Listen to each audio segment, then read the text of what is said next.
I want to know what my IBS food triggers are, please. Can you tell me which intolerance test I need to use? Yeah, of course, I can help.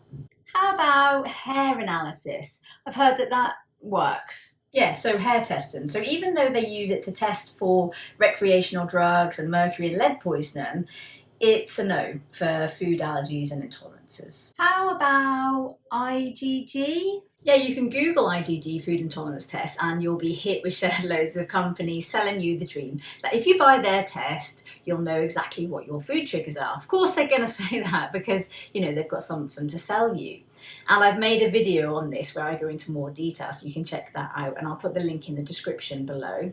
So the short answer is no, because there's no convincing quality evidence to support the use of these kinds of tests. What about the pulse test?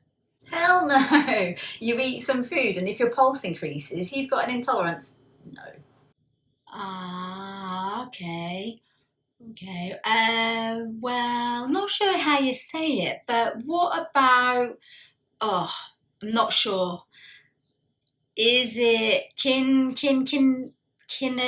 ology? Yeah, kinesiology testing. It's applied kinesiology testing, and not to be confused with kinesiology, which is the study of the movement of the human body.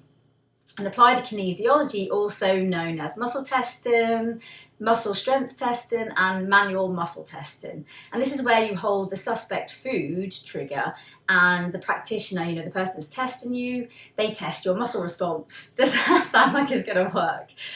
You know, of course, you know, there's loads of people and so-called experts out there and tons of companies selling you this test and making bold claims that it will identify your intolerances and your allergies, but there's no quality scientific evidence that proves that it works, and it's no more helpful than randomly guessing, unfortunately. Okay, so what about the other one? Vega testing? Vega testing. Don't know how you say it, sorry. So Vega, or electrodermal test, which tests the electromagnetic conductivity in your body to identify food intolerances. Nope. There's no robust scientific evidence supporting this either. It's no better than chance as well. Oh, right, so those tests are no good then, huh?